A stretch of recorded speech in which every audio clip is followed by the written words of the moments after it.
In unfortunate instances, people have found themselves drifting helplessly on the ocean, sometimes on rafts that aren't more than a few feet long. With limited supplies, they soon run out of food and are left with no other option than feeding on raw birds and fish. Drinking the salty seawater is never an option, so the blood of these animals becomes water. Sometimes marooned seafarers get lucky, and rain falls, providing them with fresh water. Having rain falling on you while you're in a rubber raft in the middle of a stormy sea is counteractive, since the same rain that's aiding your survival might flood and sink your raft, hastening your demise. Then there's the unforgiving sun, the sharks congregating around the raft, and the harsh, salty ocean air that causes painful sores. Tales of surviving several months at sea are rare. Number 10. Poon Lim 133 days. China native Poon Lim was a steward aboard the British merchant ship Ben Lomond when it was torpedoed and sunk by German U-boat U-172 during the afternoon of November 23, 1942. The ship sank in 2 minutes, killing 53 of its 54-man crew. The only survivor was Poon Lim, who remained in the water for 2 hours until he found a 2.4-meter raft. On board the raft were biscuits, chocolates, sugar, flares, flashlights, smoke pots, and 40 liters of water. Lim initially lived on the food but soon resorted to catching birds and fish, including sharks. He made an improvised fishhook from a wire and made a knife from the biscuit tin. He drank rainwater captured with the cover he had made for the raft, though he occasionally drank the blood of the birds and fish he killed. He was a bad swimmer, so he tied a rope between his wrist and the raft in case he ever fell into the water. Poon spent 133 harrowing days at sea before he was found by some Brazilian fishermen. To date, he remains the only person to have spent that many days on a raft. He later got a British Empire Medal from King George VI, and the Royal Navy incorporated his experience into a survival manual for its sailors. He later emigrated to the United States, where he was granted citizenship. Number 9. Wilbert Widdecombe and Robert Tapscott 70 days.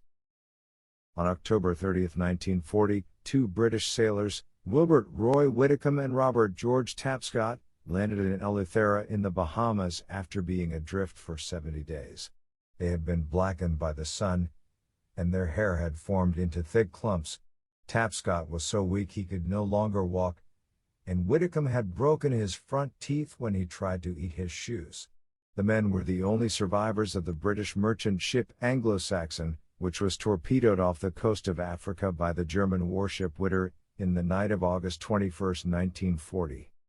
The Witter fired at 2 life rafts containing survivors, but Widdecombe and Tapscott were among a group of 7 men who climbed into a small, quiet boat that did not attract the attention of the Witter. 2 of the survivors had been injured by machine gun fire and later died of their injuries. 2 more ran mad and jumped overboard, and 1 cut his throat with a razor. The little food Widdecombe and Tapscott had on board lasted for 15 days, and they survived on seaweed and fish for the remaining 55. They also drank the distilled water and alcohol in their compass. 2 ships passed by the men during their horrendous journey, but neither spotted them. Number 8. José Salvador Alvarenga 438 days. On November 17, 2012, José Salvador Alvarenga and Ezequiel Cordoba left the ports of Costa Azul, Mexico, in a 7-meter boat for what was supposed to be a 30-hour fishing trip. Things went south when they ran into 5-meter high waves and heavy winds exceeding 100 kilometers per hour. This continued for 5 days. By the time it was over, they had lost all their food and equipment, their engine and radio had stopped working, and they were 450 kilometers from Mexico. A 2-week search and rescue operation organized by fellow fishermen turned up nothing, and both men were believed to be dead. The duo suffered on the high seas. Dry air sapped moisture from their bodies, and Cordoba's lips swelled to twice their size. His skin was also covered with sores caused by salt blocking his pores. They survived on fish and birds, though Cordoba often couldn't eat the seabirds because they smelled like rotten fish. On one of the few occasions he did, he unknowingly ate part of a sea snake inside the stomach of the bird, and the poisonous meat almost killed him. He refused to eat raw birds after the incident and lived on meals of triggerfish and turtles. Cordoba started hallucinating by the 23rd day and was asking for oranges. He had lost a lot of weight. He begged Alvarenga not to eat him if he died but instead to tie him to the front of the boat. At one time, he even considered committing suicide by jumping into the shiver of sharks that always congregated around the boat. Cordoba died on the 118th day and Alvarenga claims he buried him at sea, after talking with the corpse and treating it like it was still alive for a few days. On January 30, 2014, after 14 months at sea and almost 9,000 kilometers away from Mexico, Alvarenga landed in the Marshall Islands. Many doubted his story back in Mexico, but oceanographers and doctors confirmed that it was true. However, that did not stop them from making Alvarenga take a lie detector test. Cordoba's family later sued Alvarenga for $1 million, claiming he ate the body of their son. Number 7. Captain Zhu Gucci, Hamba, and Otokichi 484 days. On November 4, 1813, a Japanese ship under the control of Captain Zhu Gucci was hit by a storm off Shizuoka, Japan, as it returned from a trip to Edo. The ship's helm and mast were destroyed during the storm, leaving it to drift helplessly for 484 days until it was rescued in the waters around California on March 24, 1815. Only 3 crewmen survived. This included Captain Zhu Gucci and 2 crewmen, Hamba and Otokichi. 12 others had died of scurvy. The men had lived on purified seawater and the bags of soybeans they were transporting. In the U.S., they generated curiosity, since they were the first Japanese people to land on U.S. soil. This was at a time when Japan was a closed and secretive country that did not permit the entry of foreigners. Hamba died during the return trip to Japan, leaving only Captain Zhu Gucci and Otokichi as survivors. Captain Zhu Gucci became famous after returning to Japan and was even allowed to take a surname. At that time, only high-class Japanese citizens had surnames. Captain Zhu Gucci, Oguri Otokichi, and Hamba still hold the world record for the longest time spent adrift at sea. Number 6. Dania, Rendon, and Ordonez 285 days. On October 28, 2005, a 5-man party left San Blas, Mexico on a fishing trip.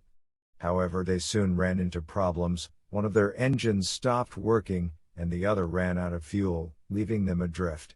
The men survived on a diet of raw birds and fish, including sharks, which they once caught with their bare hands. They drank rainwater captured in a bucket and fished with an improvised fishhook made from the disabled engine. 2 of the fishermen died during the misadventure, as they couldn't eat raw meat and often turned their backs when the others did. The boat continued following the ocean current until it was found by a fishing boat near the Marshall Islands on August 8, 2006. Back home, not everyone welcomed the 3 survivors, Jesus V. Dania, Lucio Rendon, and Salvador Ordonez, with open arms. They were accused of eating the bodies of their dead colleagues, since they looked too well off for people stranded on the high seas for 9 months. They were also accused of smuggling cocaine, since San Blas was a known transit point for boats transporting drugs to the U.S. The men denied both allegations. Number 5. Maurice and Marilyn Bailey 117 days. Maurice Bailey and his wife Marilyn were sailing from the United Kingdom to New Zealand when a whale crashed into their yacht just off the coast of Guatemala on March 4, 1973. They quickly inflated a rubber dinghy as their yacht filled with water and dumped anything they could get their hands on into it just before their ship sank. The couple soon ran out of food and started feeding on turtles, birds, and fish. No one would have known that the couple was in distress if Marilyn hadn't been sending postcards from every port they visited to her mother. The last postcard arrived in February 1973, when the couple berthed in the Panama Canal. None followed, and Marilyn's mother realized that something was wrong. The couple passed by several ships, but none saw them. Their dinghy also started showing signs of wear after 2 months at sea. Its seams were coming apart, and it needed to be constantly inflated. Then there were the sharks that often swam near the dinghy, as well as 2 terrible storms. The dinghy even capsized 3 times. The couple were found by a Korean fishing boat on June 30, 1973, after 117 days at sea. They were sunburned, malnourished, dehydrated, and covered in sores. They were in very bad shape and couldn't move. Their stomachs had reduced in size so much that they couldn't eat anything solid for 2 days. Number 4. Nalepa, Lenny, Hoffman, and Regal 119 days. John Glennie, Rick Regal, Jim Nalepa and Phil Hoffman were on board a yacht called the Rose Noel when it was overturned by a huge wave around 6 a.m. on June 4, 1989. The 4 men climbed onto the underside of their upturned yacht and remained there for about 4 months. New Zealand officials initially organized a search but later called it off because no one knew where the yacht was headed. The New Zealand Water Safety Council listed the men as dead a few months later. The 4 men had luck on their side. Judging by ocean currents, they should have drifted to Chile, but they ended up on Great Barrier Island. New Zealand authorities initially doubted their story, especially since they wore clean clothes and had no sores, contrary to what would be expected of people exposed to the salty ocean air for months. New Zealand Customs suspected that the men might have sailed to South America on a drug run. Investigations revealed that the yacht had indeed been sailing upside down as the men had claimed. However, they didn't live on top of the yacht but inside a small corner inside the upturned vessel. They fed on the food supplies on board, which they augmented with fish they caught from the sea. When they reached the shore, they found a small, empty house, where they cleaned up and changed into new clothing. Number 3. Jennifer Appel and Tasha Fuyava 176 days. On May 3, 2017, Jennifer Appel and Tasha Fuyava left Honolulu with their 2 dogs for a trip to Tahiti. The trip that was supposed to take 18 days lasted much longer after the women were supposedly caught in a heavy storm that flooded their engine and set them adrift until they were recovered by the U.S. Navy on October 25. The women immediately attracted bad press after their rescue. Oceanographers doubted that they had encountered a storm, and shark experts questioned their claims of tiger sharks banging on their boats, since tiger sharks do not attack boats. Coupled with this was the fact that all 6 communication gadgets on board the boat apparently mysteriously stopped working, and the ladies did not switch on the emergency position indicating radio beacon, EPIRB, which would have alerted rescuers to their location. Appel said they did not switch the EPIRB on because they had enough food and did not think they were in danger, even though she feared that they might die. She believed they would definitely land somewhere and decided to enjoy the adventure. The 2 women would later change their story and claim that a Taiwanese fishing boat had rammed them, and its crew had tried to kill them. Appel's problems compounded when a tabloid published some of her nude pictures from 10 years earlier. She also couldn't get insurance on the boat, since it had sailed more than 640 kilometers from shore, which was outside the range where it qualified for insurance. As if things weren't bad enough, her family refused to talk to her. Number 2. William and Simone Butler 66 days. William and Simone Butler were attempting to travel around the world when their sailing boat ran into a pod of whales roughly 2,200 kilometers from Panama during the night of June 15, 1989. According to Williams, the whales numbered between 200 and 500. One of the whales rammed into the side of their boat, and it started sinking fast. 15 minutes later, it was underwater, and the couple were on a rubber raft.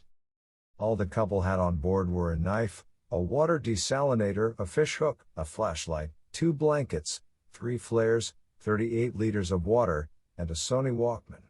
The Walkman picked up radio stations from Los Angeles, Texas, Guatemala, Costa Rica, and Panama as they drifted on the ocean.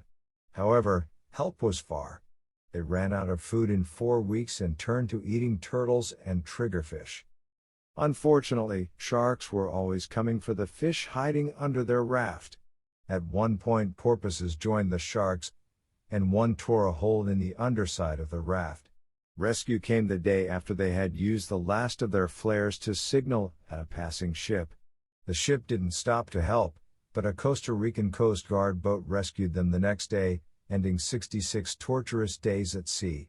William and Simone had each lost 23 kilograms, 50 pounds. Simone's legs were said to have been as soft as cotton, while William had a bad cut on his right hand and sores on his back. Number 1. Tokai Tatoi 108 Days. On May 27, 2012, Tokai Tatoi traveled from Mayana to Tarawa, both in the Republic of Kiribati, an island nation in the Pacific Ocean, to be sworn in as a police officer. After his swearing in, he watched a film about 4 Kiribati men who were lost at sea for 6 weeks. Little did he realize that he was about to experience a similar fate. Tatoi decided to take a boat back to Mayana with his brother-in-law, Ilu Falale. The trip should have only taken 2 hours. However, the men found themselves drifting helplessly at sea. They had drifted deep into the ocean and run out of fuel after stopping to fish and sleep for the night. The men had food on board but no water. This took its toll on them, and Falale died on July 4th. A day later, a heavy storm accompanied by severe rainfall allowed Tatoi to fill 2 19-liter containers with water. Tatoi was asleep during the afternoon of September 11th when he awoke to the sound of something banging on his boat. It was a shark, and it left when he went to investigate. That became his saving grace, as it allowed the crew of a nearby fishing boat to rescue him. Tatoi was taken aboard the fishing boat, which continued fishing for a few days since he was not in immediate danger. Tatoi believes he was saved by the shark.